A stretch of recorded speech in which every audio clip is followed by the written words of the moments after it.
Allez, bonjour et bienvenue dans cette nouvelle vidéo où nous allons parler de la régulation hormonale du testicule, c'est-à-dire qu'est-ce qui contrôle, qu'est-ce qui régule l'activité des testicules. En fait, la structure qui va réguler le fonctionnement du testicule, c'est ce qu'on appelle le complexe hypothalamo-hypophysaire. Donc ce complexe hypothalamo-hypophysaire, il est composé, comme son nom l'indique, de l'hypothalamus, qui est ici, et de l'hypophyse. Alors cette structure, on l'a vu notamment dans le cadre du système nerveux, elle se trouve en fait au centre du cerveau. Vous voyez ici l'hypophyse et l'hypothalamus qui est donc ici. Donc cette structure ici, donc le complexe hypothalamo-hypophysaire, alors ne vous inquiétez pas, vous ne devez pas retenir tous les noms qui sont présents ici, presque tous, mais pas tous. Cette structure est composée d'abord donc de neurones. L'hypothalamus, c'est une structure nerveuse, donc il est composé de neurones, neurones qui sont en étroite relation avec la circulation sanguine. Ces neurones de l'hypothalamus, ils sont regroupés en ce qu'on appelle des noyaux, qui vont sécréter des neurohormones. Une des neurohormones qui est sécrétée par le complexe hypothalamo-hypophysaire, et donc surtout par les noyaux de l'hypothalamus, c'est ce qu'on appelle la GnRH. Alors cette GnRH, cette neurohormone, elle va donc se retrouver dans la circulation sanguine, va passer à travers ce qu'on appelle la tige pituitaire, qui est simplement le canal qui relie l'hypothalamus à l'hypophyse. On l'appelle aussi cette tige la tige hypophysaire. Voilà. Vous croiserez peut-être les deux mots dans d'éventuels ouvrages. Donc, elle passe donc via la circulation, cette neurohormone, la tige pituitaire, et va se retrouver dans ce qu'on appelle ici l'antéhypophyse, c'est-à-dire la partie antérieure, donc la partie avant, la partie ventrale de l'hypophyse. Cette antéhypophyse est constituée d'une série de cellules qui sont sécrétrices d'hormones, donc dont la fonction est de produire des hormones. Alors elles produisent deux types d'hormones, soit les cellules produisent de la LH, soit les cellules produisent une autre hormone qu'on appelle de la FSH. Cette hormone va également, enfin ces hormones plutôt, vont également se retrouver dans la circulation sanguine et ce sont elles qui vont aller agir sur les testicules. Alors, mais quel est exactement leur rôle? Alors, je reviens tout d'abord sur la GnRH. Alors, vous ne devez pas forcément connaître le nom complet. Je vous le donne à titre d'information. Cette GnRH, comme je vous l'ai dit, c'est une neurohormone. Donc, on appelle neurohormones les hormones qui sont produites par les neurones. D'accord? Elle est produite par les neurones de l'hypothalamus qui sont regroupés donc en noyaux.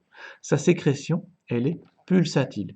C'est-à-dire que par moment, l'hypothalamus va en sécréter et d'autres moments, il ne va pas en sécréter. Donc on a des pics réguliers de GnRH. C'est une production pulsatile, ce n'est pas une production en continu. Alors comme je l'ai dit, elle rejoint l'hypophyse via la tige pituitaire ou hypophysaire et va agir donc sur l'antéhypophyse. Alors, l'hormone qui va nous intéresser maintenant, c'est la FSH. Donc notre GnRH est allé agir sur l'antéhypophyse et il y a production de FSH et de LH. Alors la FSH, elle va agir sur les cellules de Sertoli. Les cellules de Sertoli, rappelez-vous, ce sont les cellules de soutien qui contribuent à la production, à la nutrition notamment des futurs spermatozoïdes. Donc elle va stimuler, cette FSH, la production de spermatozoïdes, somme toute. Enfin, la LH, qu'on appelle aussi l'hormone lutéinisante. Par contre, voilà, l'hormone lutéinisante, on va surtout utiliser ce terme chez la femme. Chez l'homme, on l'appelle un petit peu autrement. Retenez LH, c'est beaucoup plus facile. On l'appelle l'ICSH, pour l'Interstitial Cell Stimulating Hormone, littéralement l'hormone qui stimule les cellules interstitielles. Alors, les cellules interstitielles, qu'est-ce que c'est? Ce sont les fameuses cellules de Leydig, les cellules qui se trouvent entre les tubes séminifères.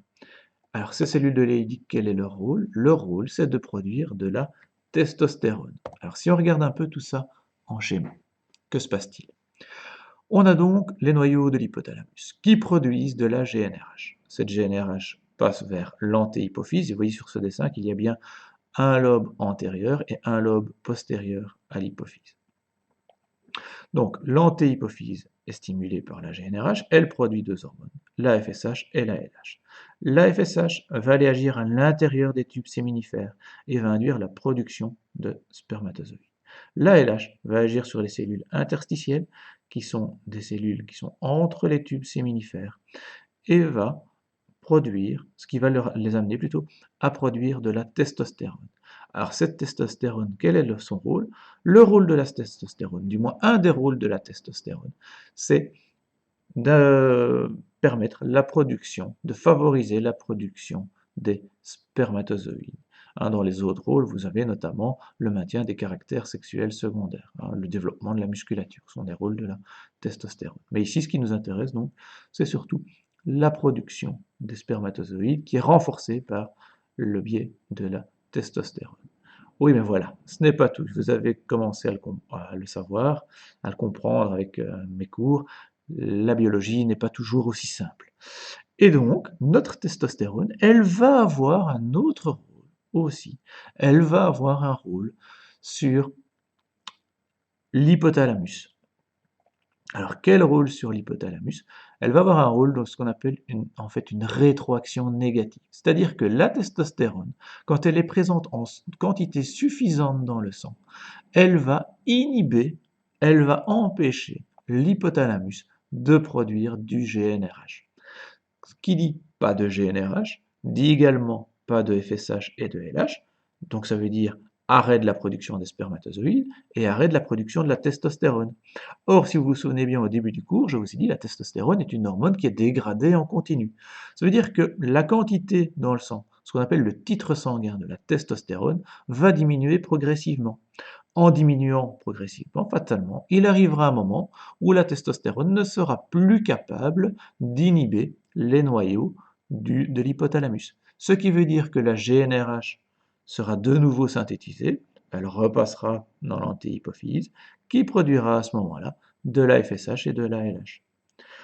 Qui dit production de la LH, dit production de testostérone, et de nouveau, rétrocontrôle. C'est ce qu'on appelle des boucles de rétrocontrôle, ceci. Voilà.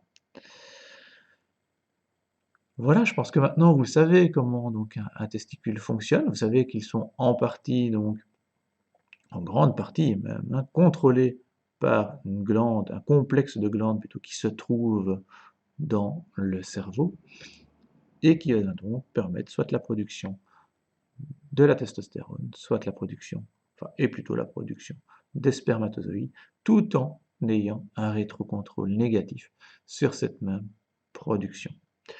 Voilà, si vous avez des questions, n'hésitez pas à vous me contacter par email comme d'habitude, ou pour ceux qui ne font pas partie de mes classes, vous me laissez un commentaire sous la vidéo et j'y répondrai avec plaisir. À très bientôt.